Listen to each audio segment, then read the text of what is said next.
All right, so it's time for like a little life update just to talk about how school is going. And I would love to hear how school is going for you. So, this is a midterm update. We're 6 weeks on, 1 week off homeschoolers, and our terms are 12 weeks long. That includes exams and days that are here and there off. And so I'm going to share with you halfway through our term how things are going.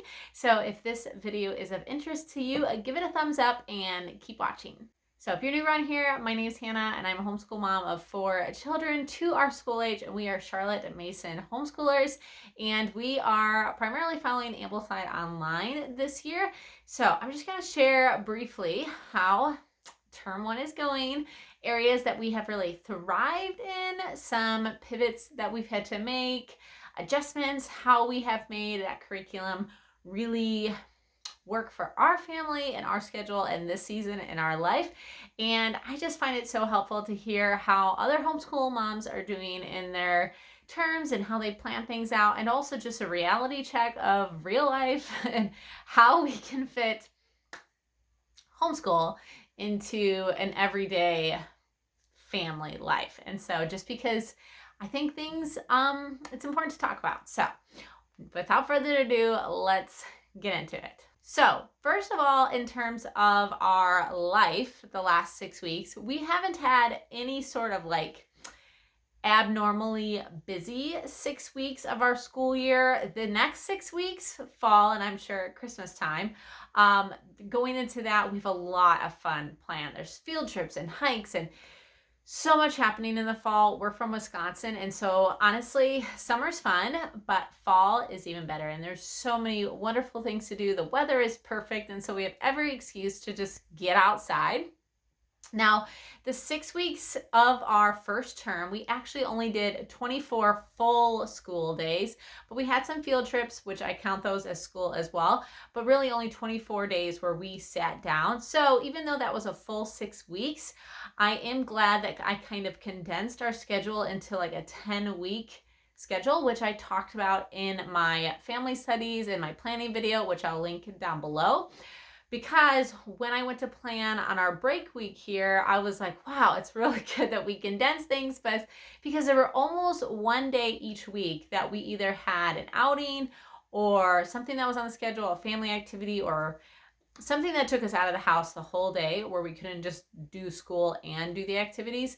So that was a reality check that we didn't get actually 30 days of like sit down school. We only got 24. So I'm going to keep that in mind when I go into the next 6 weeks, because life happens. One thing that I really like about Charlotte Mason, one of the main things that I like, is there's no really like hard press grade. And so you're reading living books and you're, living ideas. And so you're trying to just continuing to go through. Like you just keep on keeping on, right? And so if life happens, it doesn't feel like it derails us entirely. So I like that. That is definitely one of my favorite things about Charlotte Mason. And because it just doesn't feel like you're in this like, oh no, we're not on week 5 of this, curriculum. We're not on this. We're not on this. It's like, just relieves that pressure. So that was kind of what happened with our just life versus school days. Now I want to talk about our family studies and kind of how that went out. So we will do rotating subjects. All of our enrichments are basically 1 day a week. Like we have our poetry and we have our musician, artist study, all of those are once a day. And then we have like our main subjects like history and Spanish, and those they're like 2 days a week. I feel like all of that went really well, and we're actually right on target in our term plan that I wrote out. Nothing is really falling behind. I think that our absolute favorites are our island story, which we are continuing to read from last year. We just love that book, and I know this country of ours is going to be just as wonderful. But I absolutely love that. So that has been a highlight of family, and also Shakespeare. We are using the Simply Charlotte Mason Midsummer Night's Dream, and I'll share the recording that we've been listening to on Audible. It has been so much fun. We're actually ahead in that. We're almost done listening and reading through the play. And so when we finish it in the next 2 weeks, I think after that, we're just going to really try to memorize some funny passages that we have found quite entertaining and get the girls, just get some of that memorized and recitation under their belt from Shakespeare. So that has been absolutely delightful. I definitely think those are our favorites. An area that I feel like is still kind of plugging away is Spanish. We're not nearly going through the lessons as quick as I wish.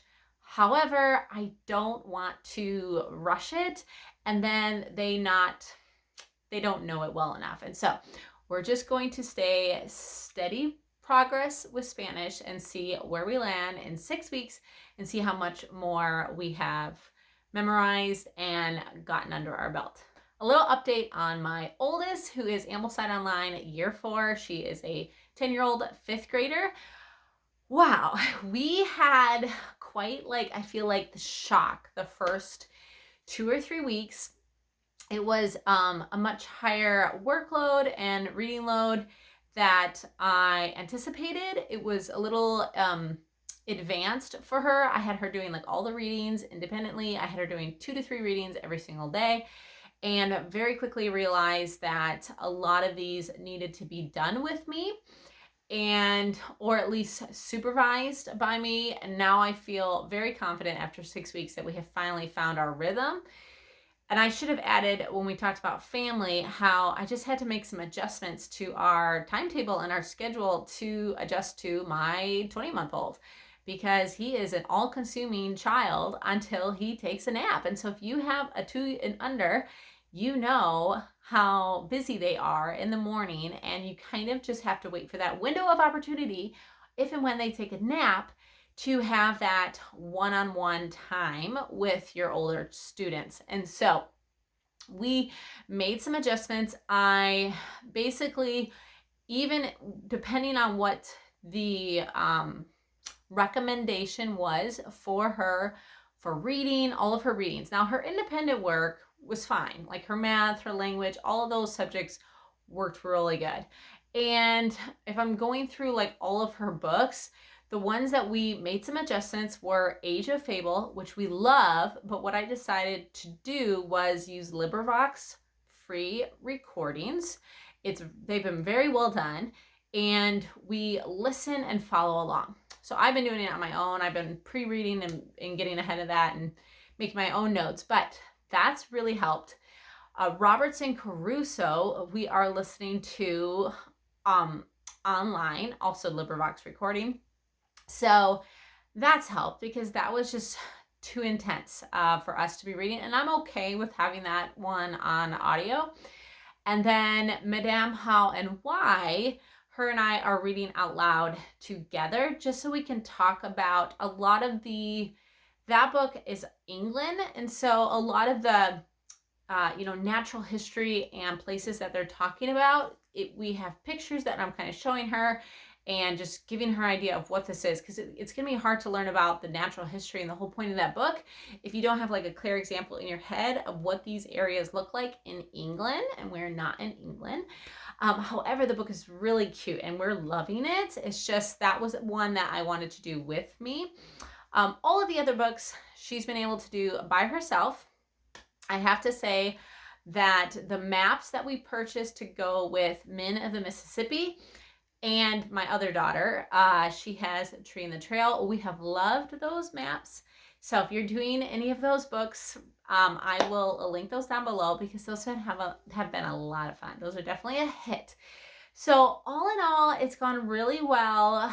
When I looked to see where we were at after 6 weeks of school for my year 4 student term 1, some of the stuff she was actually ahead in her readings, and then some of it she was behind. But you're not really behind when you're reading living books. So if we don't finish the readings that are set out for term 1, we're just gonna keep going, because it's not even that big of a deal if she has to roll into things past that. When I do her exams in week 12, I'll just base the questions on all the readings that she has finished, and then we'll just continue on, especially when it comes to fables and natural history. You're not really on some sort of timeline. So keep that in mind. I feel like that's a selling point for Charlotte Mason, is it's not like you have to like follow any sort of thing. And that's actually the way with a lot of homeschool curriculums. If you think about it, you don't have to finish the book. You don't have to finish the book.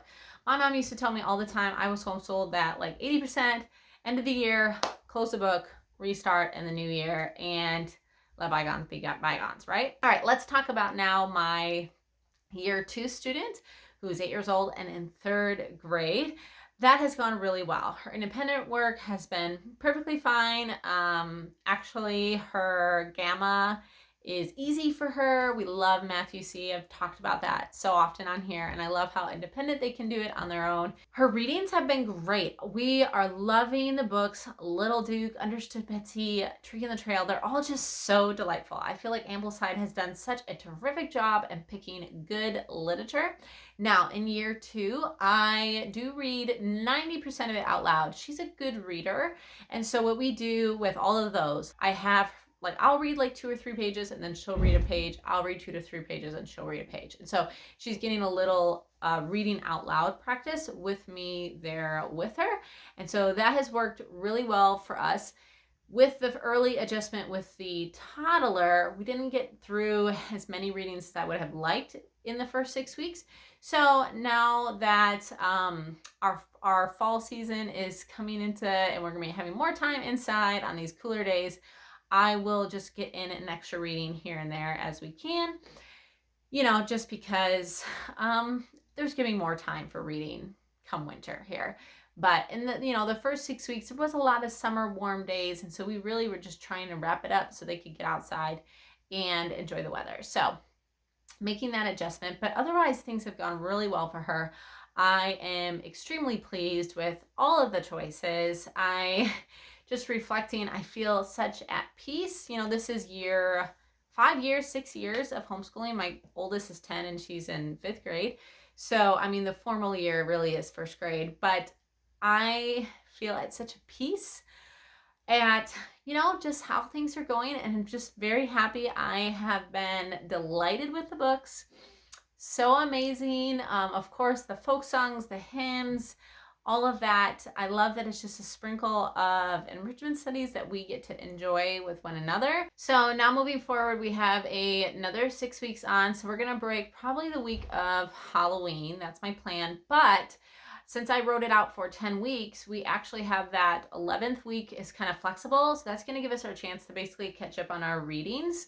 We didn't really fall behind in any of the family studies. So we managed to do like double independent readings together on that last week. And then on that 12th week, you know, we'll just have exams. Now that the actual like school year has started in so many other areas of our life, we have now added in a lot more things. So we have archery starting again. They have music lessons starting again.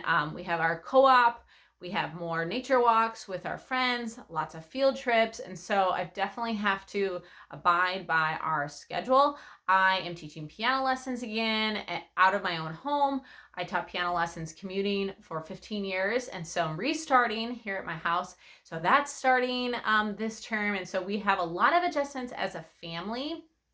And so I'm not anxious about it, but again, I feel like the first 6 weeks we had adjustments into this new ambleside online. And then after like 2 weeks, we really felt our groove. And so now the first 6 weeks, the second 6 weeks are kind of flowing into like our typical 9-month calendar traditional school year schedule. And so I feel like it might be a week or two that I need to give myself some grace as we adjust to that busier regular weekly routine. So we're going to see how that goes. Of course, I'll give you guys an end of the term update when we finish it at the end of October and just see all in all how the first term goes. So I just hope that, you know, that was helpful and give you just a little perspective. I know I love to see how people's just, you know, school years just end up coming, you know, to fruition. Like things always change. There's always something that happens. So hopefully that was helpful and just kind of give you an idea of like how things are going here in our family. I hope your school year is going really well, and I'd love for you to share with me in the comments you know, just a highlight or maybe even something that, you know, you're struggling with. And we've definitely had our fair share of struggles the last 6 weeks, and just kind of giving ourselves grace and working through those. So if you enjoyed this video, give it a thumbs up, and I will see you next time. Bye.